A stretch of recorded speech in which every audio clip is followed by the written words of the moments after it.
So I just watched Raw, and in my opinion, it was a pretty good show. I would not say that it was the perfect go home show.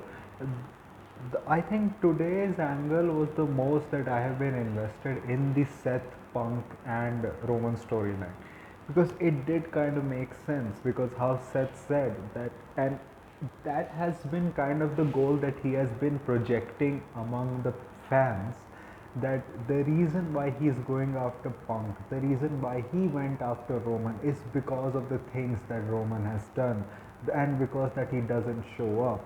And CM Punk, that he took his ball and went home and came back after 10 years, that he's a hypocrite and all. And that the industry needs more guys like him, like, who show up every week, who learn from their mistakes, who are there every day, working for the right cause.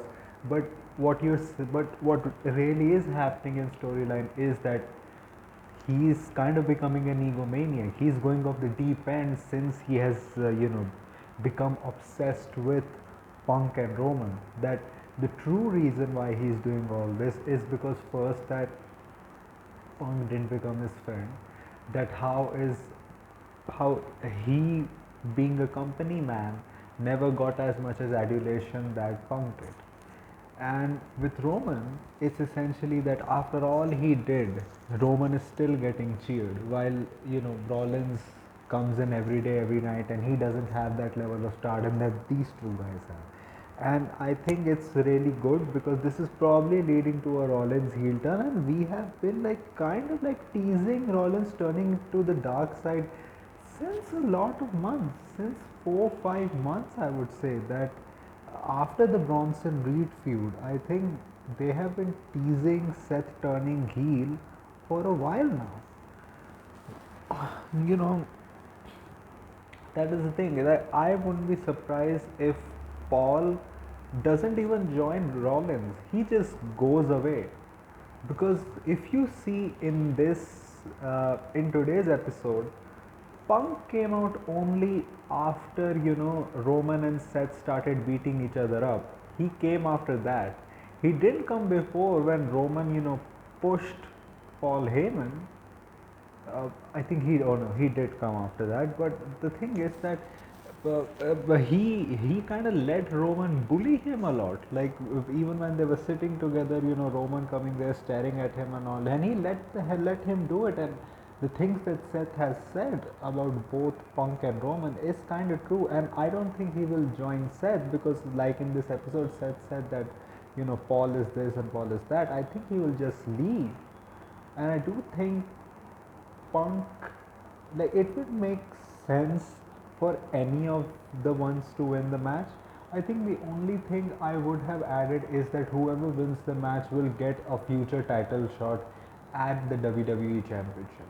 I think that would have made this match also interesting, because it is kind of their goal, because all of them want to be at the top. Like, that is kind of the gist of CM Punk and Seth Rollins, is that Seth Rollins doesn't want Punk to take the title. Punk wants to be at the top and everything, and Roman always wants to take back the undisputed Universal Championship. Apart from that, I think the show was good. Bailey won against Liv Morgan in a good match. Mysterio and one of the Creeds had a really good match. I think Penta and Finn started well, but then it kind of tapered off, and then the interferences happened.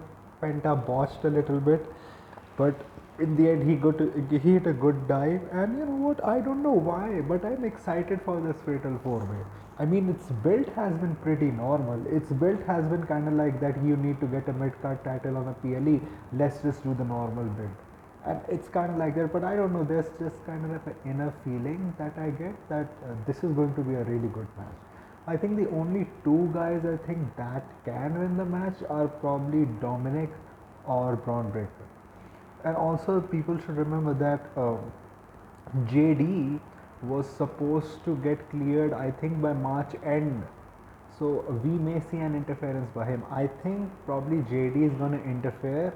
The whole Judgment Day is going to interfere, but in the end, JD is going to interfere. He's going to try to help Finn, but it kind of like inadvertently causes Dominic to win. I think it makes sense, and you know what, they need to go full throttle with the Dominic title run.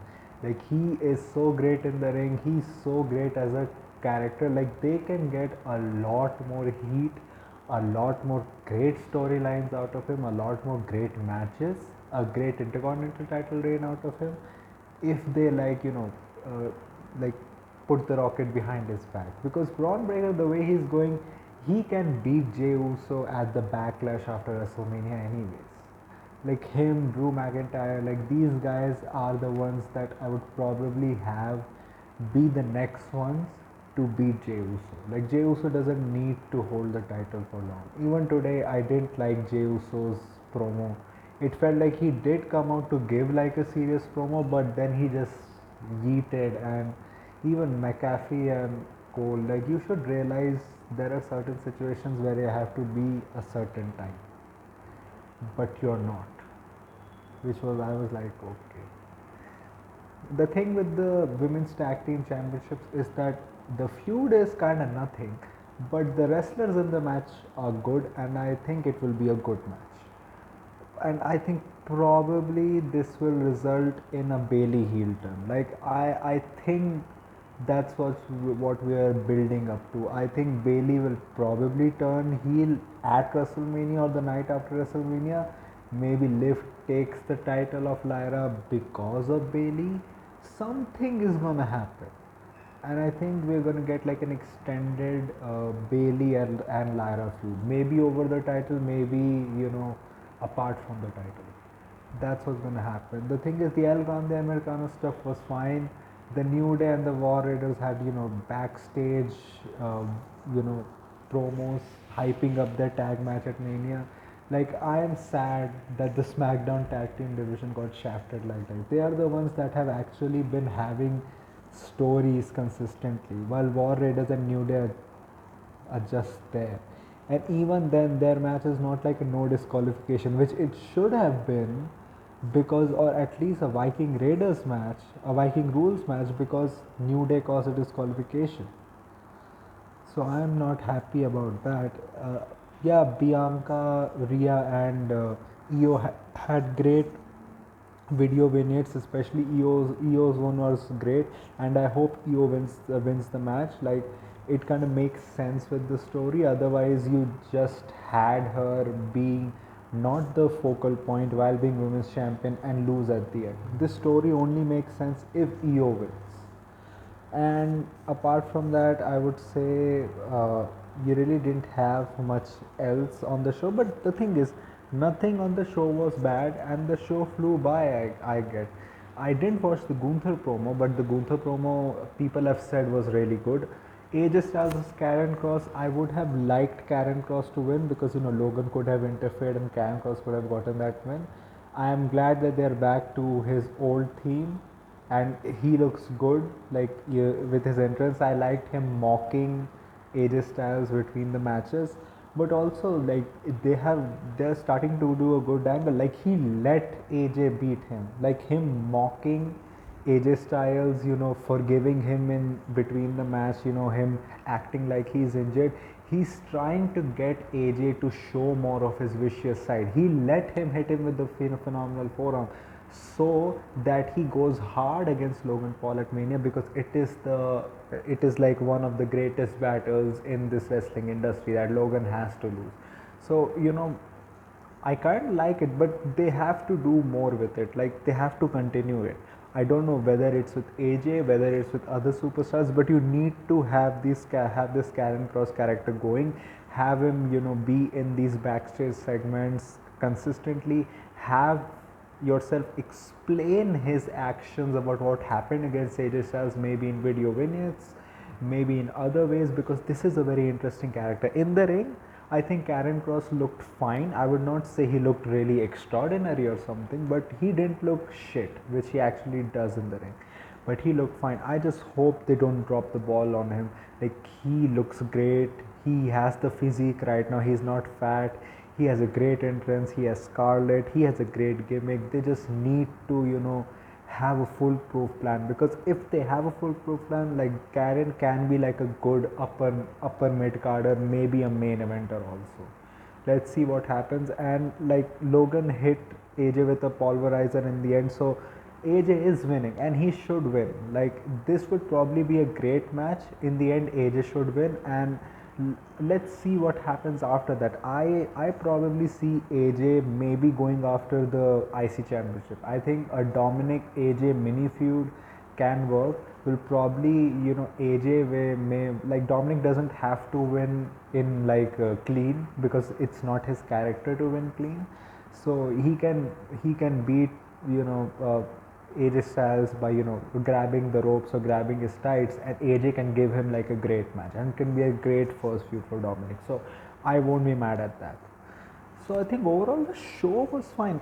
It's just that apart from the Seth, Roman, and Punk stuff, nothing felt like it's the go home show for WrestleMania. That I would say. But it also looks like they're holding a lot for SmackDown, because you're getting title matches there. You're getting the Street Profits versus Motor City Machine Guns. You're getting John Cena there also. You're getting the Adarsh Jan Memorial Battle Royal. So let's see what happens. So what did you think about this episode of Raw? That was my review. If you like this type of content, like this video, share and subscribe. If you don't, then share it with those who do. My social media accounts, which are my Twitter/X account and my Instagram account, are in the description, so go follow me on that. My UPI ID, which is, and I also like, Seth and Roman callback stuff also, and my UPI ID link, which is shabboy@OKICICI, is in the description, so go follow me. So go donate any amount of money which you can, which can help me make YouTube a permanent career option. So that was it for me for right now. So thank you, goodbye, alvida.